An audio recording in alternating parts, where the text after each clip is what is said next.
Secretary Mayorkas, I really want to take this moment to thank you, commend you for your compassion and for your leadership navigating this critical moment, personally, professionally, and for the families that are going through this. Before I ask my question, I will allow you to use some of my time. If you have anything additional you'd like to say, you can take that, and then I can go into my questions. Otherwise, I can go straight in. Mr. Secretary. Thank you very much for that courtesy, Senator. I look forward to your questions. Okay, thank you.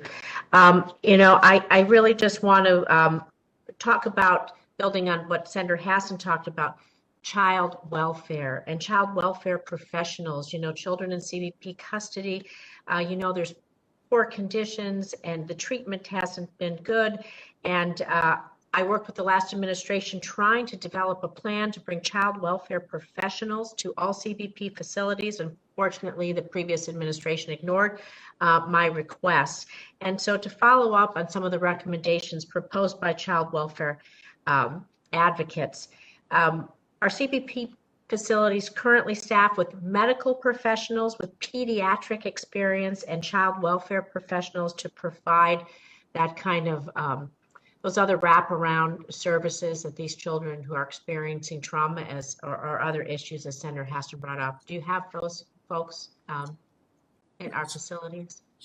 Senator, we do have individuals with those capabilities and that expertise at Border Patrol stations. Of course, in March, when we experienced such a great surge, we did not have the ratio that was optimal.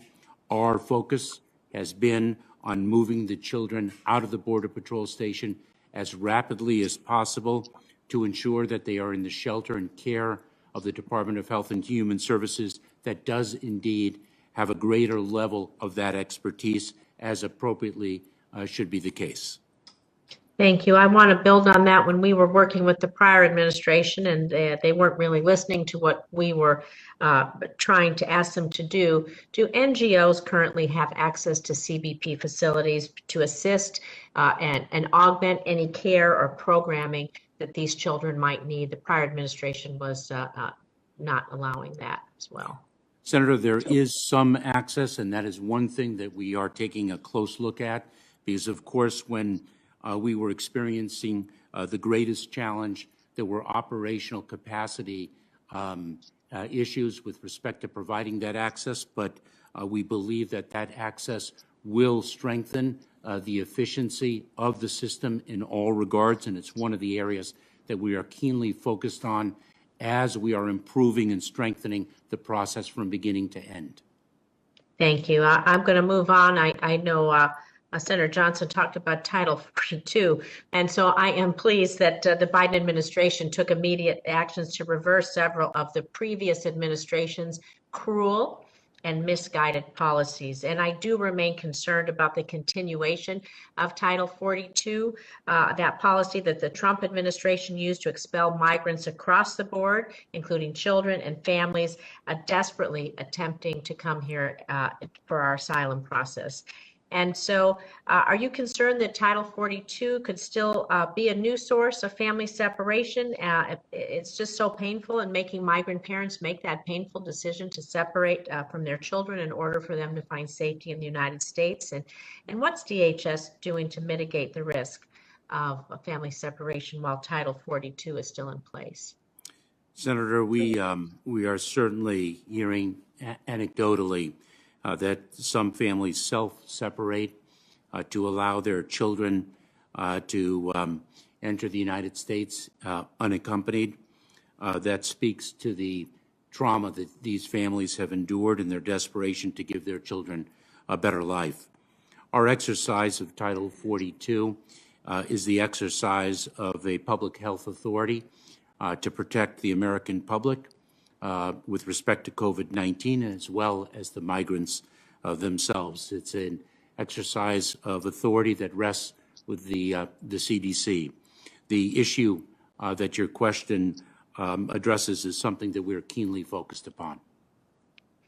Thank you. I know the prior administration as well, when they were separating families, we are still concerned that the record keeping was not I guess I'll say adequate. That's how we'll put that lightly and diplomatically. And so I want to be sure that if families are self-separating, if they're separating going on, that we know where children go, where their parents go, because I never want to hear a story that some child could never find their parents again or don't know who they are. So can you provide, let us know that you're doing that and how you're doing that, because that's keenly important to us. Senator, I look forward to following up with you. I appreciate it. Thank you. And I'll just follow one last thing on Title 42. We know that it, of course, because of COVID, that lies not within your department. Do you anticipate with the vaccines becoming more available that Title 42 might be rescinded soon? Do you have anything that you'd like to bring up about that for us? Senator, I don't have a timetable as I sit here today. I know that the Center for Disease Control looks at the public health landscape in determining whether its authorities need to continue to be exercised, and its responsibility is to look at that public health imperative and make that decision, and that falls within its jurisdiction. I know in my last 30 seconds, I'll take the responses to these off the record, but we know that some migrants were removed by a tent court process. They really weren't given a fair process. Are you considering, we'll take this off the record, allowing those individuals to represent their cases? And some of those cases also that were the MPP program that remain in Mexico, they were closed. Are you considering opening these tent courts and these MPP cases? And I'll take those off the record to allow the next senator to speak. Well, thank you, Senator Rosen. Senator Langford, you are recognized for your